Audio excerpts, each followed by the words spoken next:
Salam sejahtera dan selamat pagi bersama saya Konstantin Palawan dalam Berita Pagi Sabah edisi Selasa 7 Julai 2020. Tiada kes baru positif COVID-19 direkodkan di Sabah semalam menjadikan jumlah kumulatif kekal 378. Manakala seramai 3 pesakit sembuh menjadikan jumlah keseluruhan pesakit sembuh dan discharge hospital meningkat kepada 359 orang. Infografik Kementerian Kesihatan dan Kesejahteraan Rakyat Sabah memaklumkan seramai 12 pesakit masih menerima rawatan di hospital di negeri ini. 7 daerah yang mencatatkan kes aktif iaitu Kota Kinabalu 6 kes, sementara masing-masing 1 kes di Tawau, Sandakan, Keningau, Kota Belud, Ranau dan Nabawan. Daerah Penampang dan Tuaran kini kembali zon hijau. Angka korban akibat COVID-19 di negeri ini kekal 7 kes. Sebanyak 87 daripada 107 taska dan tadika di Tawau telah dibenarkan beroperasi. Kebenaran itu diberikan selepas diperiksa pejabat kesihatan kawasan Tawau dan didapati mematuhi prosedur operasi standard SOP. Ketika ditemui pemberita, RTM Pegawai Kesihatan Tawau Dr. G. Navendram berkata beberapa lagi taska dan tadika akan diperiksa hari ini. Menurutnya, 3 tadika di sekitar Tawau masih belum dibenarkan beroperasi sehingga premis terbabit mematuhi SOP ditetapkan. Mungkin minggu depan kita akan buat spot check kepada mereka, mana-mana yang kita boleh lah. Nanti mereka pastikanlah mereka ikut apa yang sedia ada. Mungkin kita akan bagi amaran dulu kalau mereka buat apa-apa hal, tapi kalau masih amaran itu tidak diindah, barulah tindakan yang sewajarnya akan diambil. Sementara itu, pengusaha tadika Bijak Bestari dan Taska Mega Kids Tawau Soai, Elias Laini Chin berkata sejak dibuka 1 Julai lalu, kira-kira 80% kanak-kanak memahami kepentingan SOP, terutama penjarakan sosial. Saya pun sungguh terkejutlah. Macam derang tahu-tahu pula SOP datang sekolah itu tak boleh dekat-dekat dengan budak, dengan kawan. Derang tak juga minta pergi bermain di taman permainan. Derang akan cikgu, saya hantar 2 cikgu, 1 ambil beg, 1 ambil budak. Lepas tu parents kena di dalam kereta lah. Mereka pun bekerjasama, tak juga macam hari biasa sebelum COVID. Seramai 20 anggota kesihatan kawasan Tawau terlibat dalam pemantauan dan pemeriksaan taska dan tadika di daerah ini. Kementerian Pembangunan Luar Bandar KPLB bercadang untuk menjadikan pembangunan jaringan internet sebagai salah satu tanggungjawab di bawah kementerian itu sebagai usaha membantu menyelesaikan isu jaringan internet di luar bandar. Menteri Pembangunan Luar Bandar Datuk Dr. Abdul Latif Ahmad berkata, ini kerana KPLB lebih dekat dan memahami kehendak serta keperluan masyarakat luar bandar. Saya dah adakan pertemuan 3 minggu lalu dengan Tan Sri Baki, the chairman of TM. TM ni selain daripada service provider, dia ada komitmen obligasi, social obligation. Datuk Dr. Abdul Latif mengulas mengenai video tular pelajar Sabah Viviana Musibin dan Sarawak Rose Ed mengenai masalah jaringan internet di kawasan luar bandar.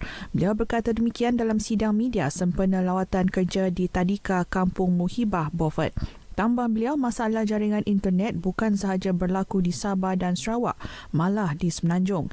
Justru beliau berharap cadangan itu dapat direalisasikan dan mendapat sokongan semua pihak.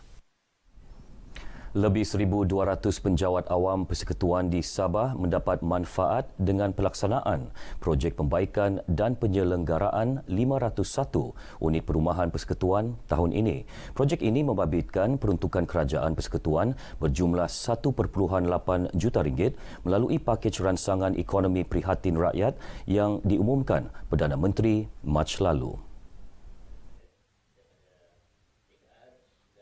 Ketika ditemui media selepas majlis penyerahan surat setuju terima kontraktor Prihatin 2020, Setiausaha Persekutuan Sabah Dato' Samsuni Muhammad Nur berkata, projek pembaikan pembangunan tersebut memastikan penjawat awam yang menghuni perumahan persekutuan di negeri ini mendapat kemudahan yang kondusif serta keselamatan terjamin. Selain itu, ia juga memberi peluang kepada kontraktor tempatan kembali menjana pendapatan selepas operasi terhenti berikutan pelaksanaan Perintah Kawalan Pergerakan. Dengan adanya tawaran ini berbanding dengan banyak lagi orang yang mohon, mereka telah berjaya. Jadi bila laksanakan harus integriti, bukan saja integriti dari segi sikap tetapi dari segi pelaksanaan itu sendiri. Kerana integriti yang dimasukkan bukan dari sikap kita tapi dari segi penyampaian kita sendiri. 8 syarikat kontraktor terpilih bagi 10 pakej projek pembaikan dan penyelenggaraan perumahan persekutuan melibatkan 3 daerah iaitu Kota Kinabalu, Keningau dan Kudat yang dijadual siap November ini.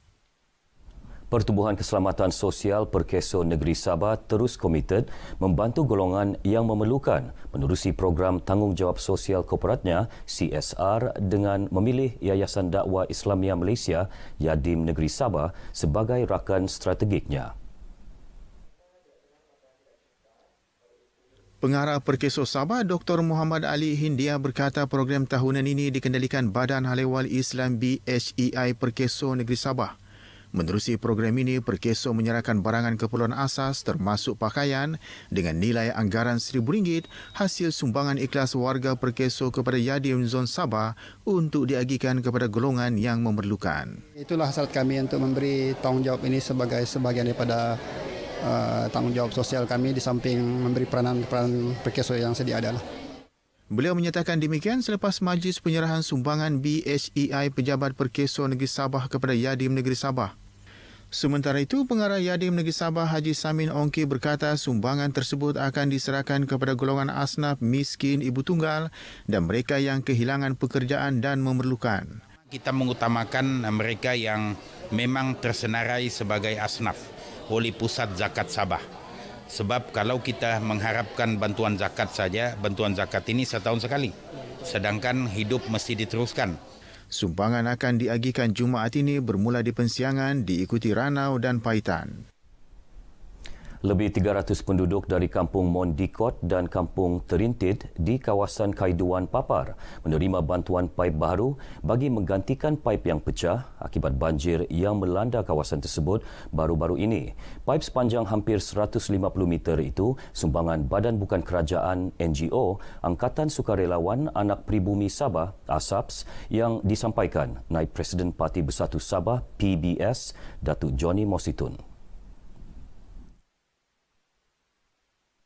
Ketika ditemui media, Dato' Johnny menzahirkan terima kasih kepada NGO terlibat dalam usaha membantu penduduk kampung selain mengagihkan 50 pek bantuan makanan.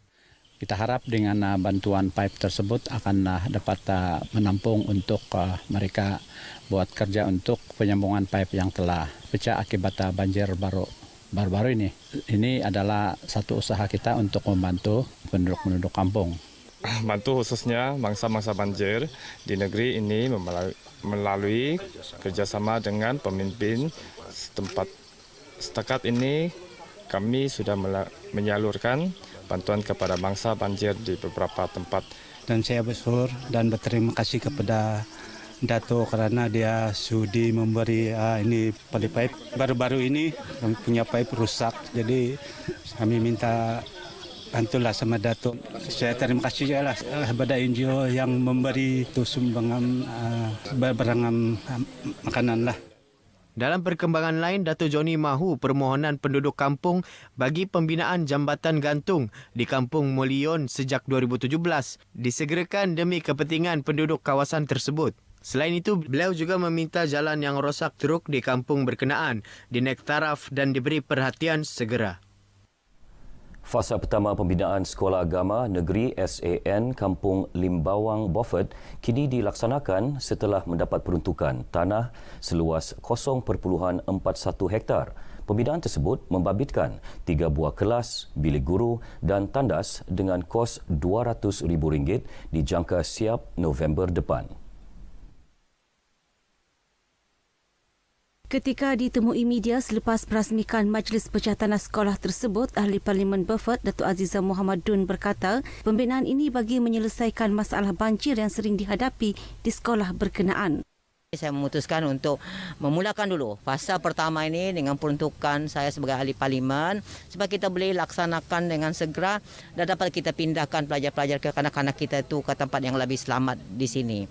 Dan insya-Allah selepas fasa pertama ini berjalan, kita pun tengah mendapatkan lagi peruntukan tambahan supaya fasa seterusnya dapat kita laksanakan. Selama ini memang selalu ditenggelami oleh banjir dan hari ini kami semualah guru-guru saya bagi pihak pentadbiran sekolah melahirkan rasa gembira yang sangat-sangat dan terima kasih kepada YB Datuk Haja Aziza atas inisiatif untuk mempercepatkan pembinaan sekolah baru.